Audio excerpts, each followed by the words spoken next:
बियावान जंगल में एक बहेलिया रहता।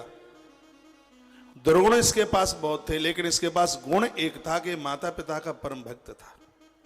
प्राणों की आहुति डाल के भी माँ बाप जी की सेवा होती है तो सस्ती है। इस बहेलिए के अंदर ये गुण था। एक दिन की बात थी, पिताजी भूख से त्रसित थे, माँ भी भूखी थी, कुछ मिला नहीं, तो माता पिता की खाने की व्यवस्था के लिए वन में पहुंचा। आंखें टक था, शिकार करने को गया। सुबह से शाम हो गई, लेकिन आज इसको कोई पशु नहीं मिला मारने के लिए। एक सरोवर के किनारे पहुंचा, देखा इसने सरोवर के किनारे एक बेल का वृक्ष है। सुन लो दादाओ ठीक से, सरोवर के किनारे एक बेल का वृक्ष है। सोचने लगा इस पेड़ के ऊपर चढ़ा जाता हूं और जरूर कोई नहीं कोई यहां पानी पीने को आएगा तो मैं अपने बाण से शिकार करूंगा। उसकी प्यास लगेगी तो पानी वहीं पी लूंगा। कमंडल में इसने पानी रख लिया और बेल वृक्ष के ऊपर चढ़ गया। इतने में एक हिरणी जल पीने के लिए आई।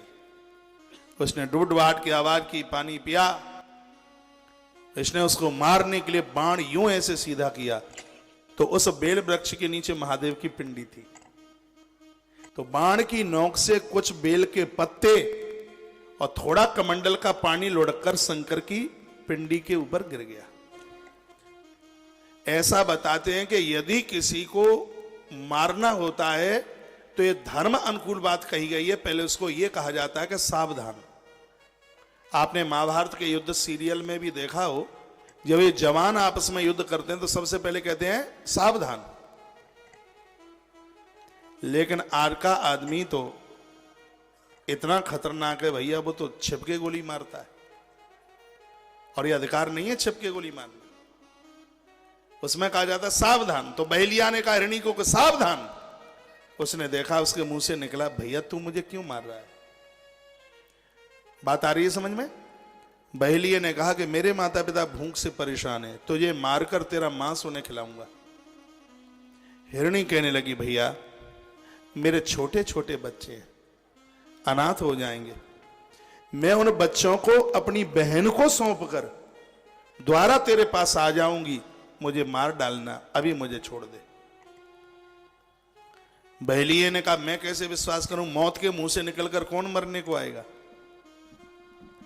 तो वो मृगी कहती है कि मनुष्य लोग नहीं आ सकते, लेकिन हम पशु लोग हैं, हम अपने वायदे से नहीं मुकरेंगे, मैं जरूर आऊंगी। और नहीं आई तो क्या कहती है, यदि मैं नहीं आई तो जिस स्त्री को अपना पति छोड़कर गैर पुरुष को स्वीकार करने पर जितना बड़ा पाप लगता है उतना बड़ा पाप मुझे लगे यदि मैं बोलकर न आऊं तो।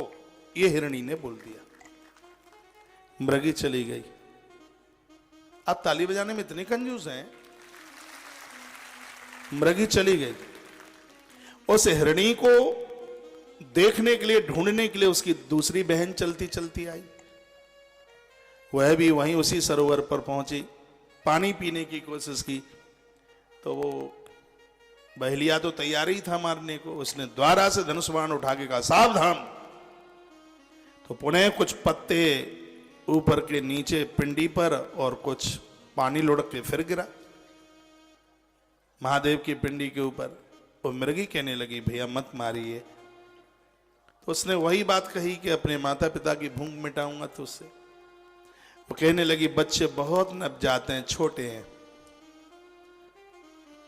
और मां के विहीन में बच्चों का जीवन नहीं है। मैं उन बच्चों को अपने पति को सौंप कर मैं जरूर आ जाऊंगी। कहा ना आई तो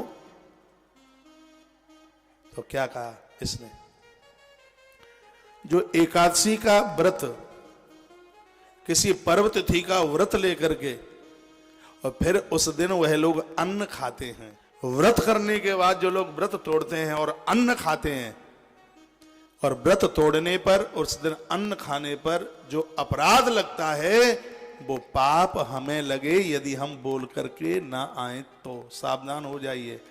व्रत आप नहीं करते हैं तब उतना अपराध नहीं है जितना कि व्रत शुरू करके उसको तोड़ा जाता है तब जो अपराध होता है। हिरणी कह करके चली गई। अब उनका वो पति खोज में निकला। पति भी वह वहीं उसी स्थान पर आया।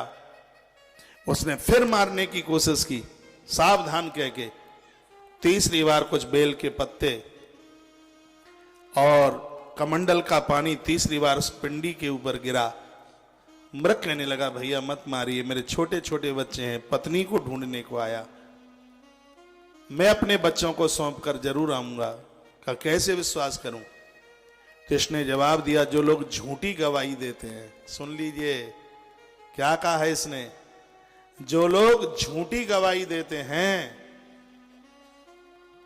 उनको जो पाप लगता है वह अपराध मुझे लगे यदि मैं बोल करके ना आऊं तो। चला गया। सामने से वो दोनों हिरणी, इसकी पत्नी, अपने अपने बच्चों को लेके आ रही थी, मरने के लिए पहुंच रही थी वहां।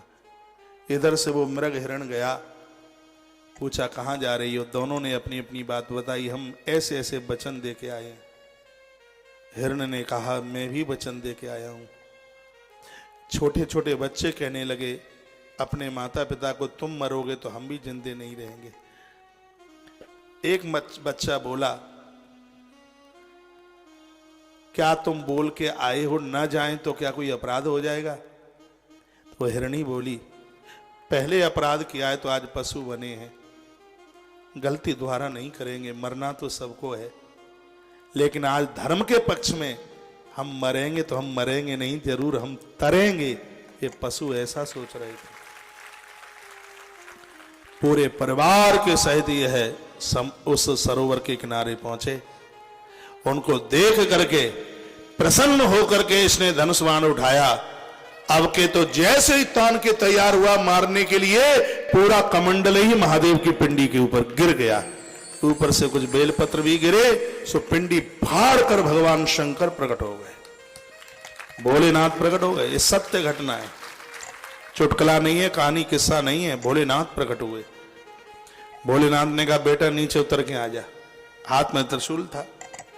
बहेलिया डर गया, घबराया, चरणों में गिर पड़ा, कहा, बाबा मुझे नहीं पता था कि तुम पत्थर में बैठे हो, गलती कर बैठा हूं, क्षमा कर दो मुझे।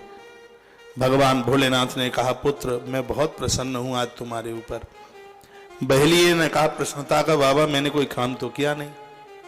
भगवान शंकर कहते हैं, बेटा शिवरात्रि है, सुबह से लेकर तूने अन्न का टुकड़ा अभी तक कुछ भी नहीं खाया, पूरी रात भी निकलने वाली है, और 4 बार तूने मेरे ऊपर जल और 4 बार तूने मेरे ऊपर बेल पत्र चढ़ाया है, इसलिए इतना प्रसन्न हूं।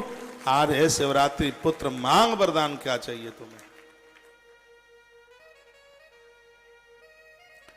रो पड़ा, कहा, मुझसे भाग्यशाली तो ये है, ये मरने के लिए यहां आ गए, मैं अभागा हूं, मैं इनको मारने को तैयार हुआ। भगवान ने कहा, पाप तो कटी गए सब। हाँ, 4 बार जल चढ़ाया, 4 बार बेल पत्र चढ़ाया, सब मुक्त, मांग क्या चाहते हो? चरण पकड़ लिए बहेलिए ने, और वो मृग अपनी दोनों पत्नी बच्चों के साथ खड़ा खड़ा रो रहा था, आंख में आंसू थे। भगवान ने इनको अपने कंठ से लगाया शंकर ने, और अपनी तरफ से वरदान दिया और कहा, हे बहेलिए, माता पिता के लिए आज तू यहां आया, पूरा दिन रात तूने उपवास में निकाल दिया, मेरी 4 पहर की पूजा तूने पूरी की, मेरा वरदान है आने वाले त्रेता में तू श्रृंगवेरपुर का मुखिया निषाद राजगुह बनेगा।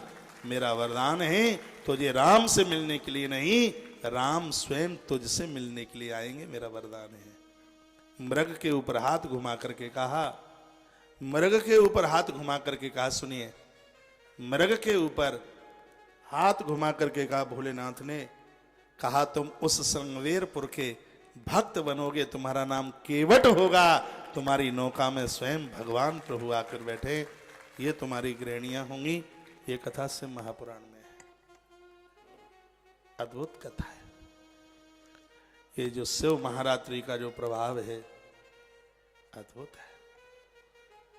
ग्रंथों में तो लिखा है कि यह वृक्ष भी इतना बड़भागी हुआ, यह पेड़, यह भी त्रेता में वह वृक्ष बनता है जो वृक्ष नौका बनकर प्रभु श्री राम जी को बिठाकर गंगा को पार करती है। पेड़ भी धन्य धन्य हो गया, कृतकृत हो गया। अद्भुत कथा है। शिव बहुत भोले हैं। यदि वीडियो आपको अच्छी लगी है तो इसको लाइक कीजिए और इसको आगे शेयर भी कीजिए। तुलसी तपोवन यूट्यूब चैनल को यदि आप पहली बार सुन रहे हैं तो इसको आप सब्सक्राइब करना और बेल आइकॉन दबाना आप न भूलें। इन्हीं शब्दों के साथ जय श्री कृष्ण, जय श्री राम, जय गौ माता, जय राधे श्याम। आपका दिन और आपकी रात्रि अतमय मंगल में हो।